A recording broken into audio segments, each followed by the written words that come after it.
So we bring on Mac O'Keefe now, the all-time leading scorer in NCAA history. That's got to sound good, right, Mac? Yeah, it's got a nice ring to it for sure.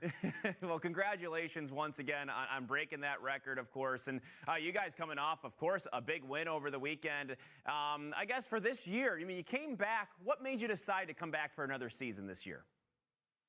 Yeah, I think the decision was pretty easy for me. I think, the days after we found out our season was canceled, it was definitely a bittersweet feeling. And, looking at some of the guys that would never play lacrosse again, it was definitely emotional. But, as soon as I got the chance to come back, I was in Coach Sambroni's office the next day, because you'll never have this opportunity again. And, it's something I wanted to take advantage of and, hopefully finish what I came out to do.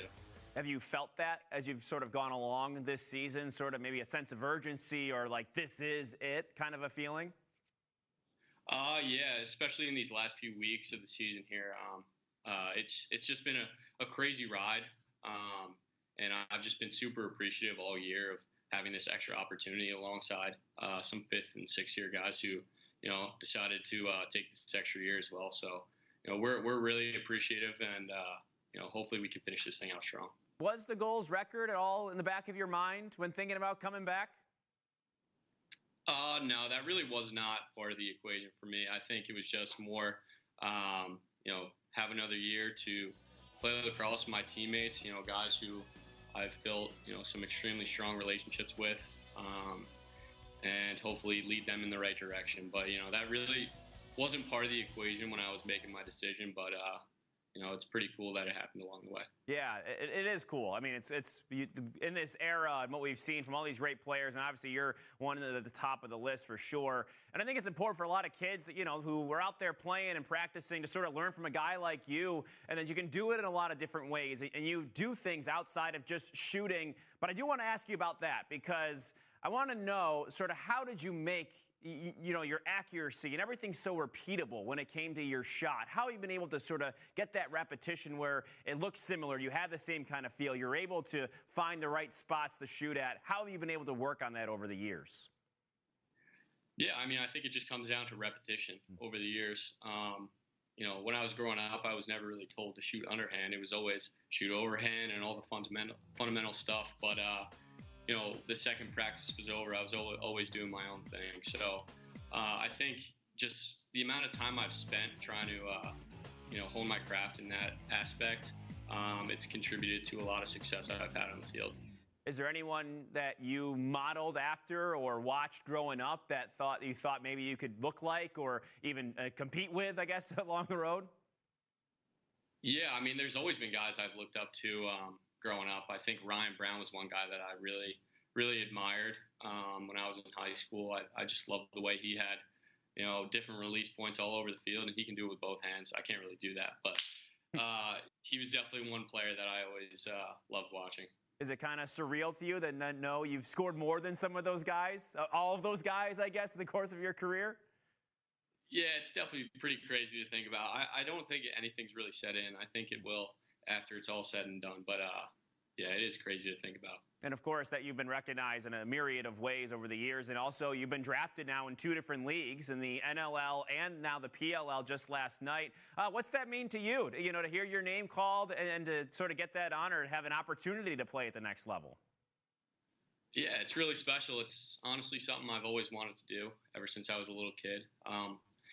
Growing up, my dad played in the NLL, and I always looked up to him. He was my role model, and that's always something that I've wanted to do. So to be in this position now and to have this opportunity, it's really special, and I'm really excited for it. Yeah, absolutely. And I'm sure you're still pretty close to Grant Ament. I mean, you guys are as close as it gets on the field. I mean, you helped each other throughout your careers. Did you talk to him at all afterwards or about, his rookie season where that maybe could help you out a little bit? Yeah, we keep in touch pretty often. He's been really good to us, especially me, throughout the season. When we've had our struggles, like he was always the first guy to text me. So I've been really appreciative of that. And yeah, I just love hearing about his experiences. He's gone full in with lacrosse, and he's been really successful. So I think he's a guy that I'm going to use as a resource moving forward. Just with the stuff that he's gone through, and I think he's somebody that can really help me. So he'll help you in the field game. And just go back to your dad real quick. I did do some reading where he played goalie at one point in his career. Have you shot on him at all, like in the backyard? Is there any battle there? Can he still get there and do it? Like, what's the deal?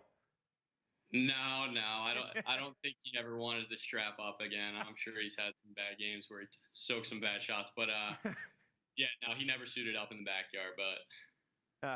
But that's probably smart for him. That's a good decision. I think a lot of goalies can agree with that. You talk about the team, and you had some bumps in the road this year.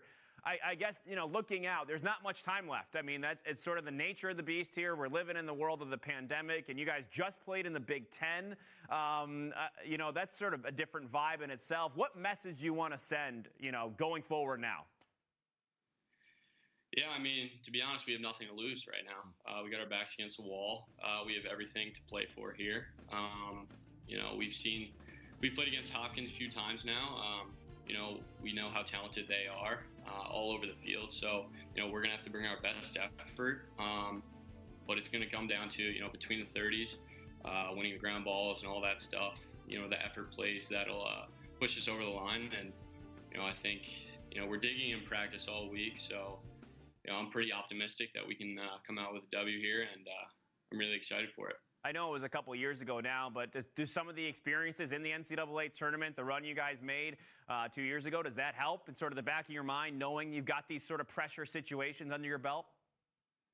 Yeah, absolutely. I think especially after this past game against Ohio State, if I could pull anything from that 2019 year, it's, we never got too high or too low, as good or bad as things have been going.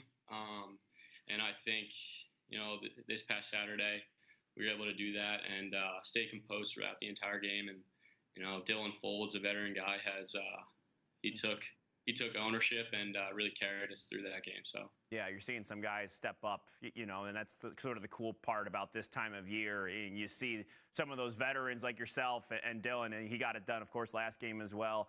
Now that might be one of the last times we talked to you while you're still in college, Mac. I mean, what are you going to remember about this run you've made here at Penn State over the years? I'm going to remember the entire experience. It's so much more than just lacrosse as well. The alumni network is incredible. I look back to when I was sitting actually in this office right now, when I was probably a sophomore in high school, talking to Coach Sambroni with my dad and, talking about the vision of being here. And, it's certainly been a crazy ride, and I couldn't be more grateful for all the experiences and all the people I've been able to meet. And I can't wait to look forward to the future to see where this program goes, because I think it's going in the right direction. Yeah, do you think you've realized that vision you talked about that time ago? Absolutely. Yeah. I think, it's something that the guys before me have done a great job building the foundation, and, I've been able to benefit from that and, carry on with their goals and missions. So, like I said, I'm just super excited to finish this year off, and, I look forward to the guys next year carrying the torch. Yeah, absolutely. You're leaving things on a really good note, and I'd definitely say better than you found it, which is always the goal when you step on campus. Mac O'Keefe, thanks again for the time, man. Congratulations on the record. Good luck this weekend, all right? Thank you. Thanks for having me.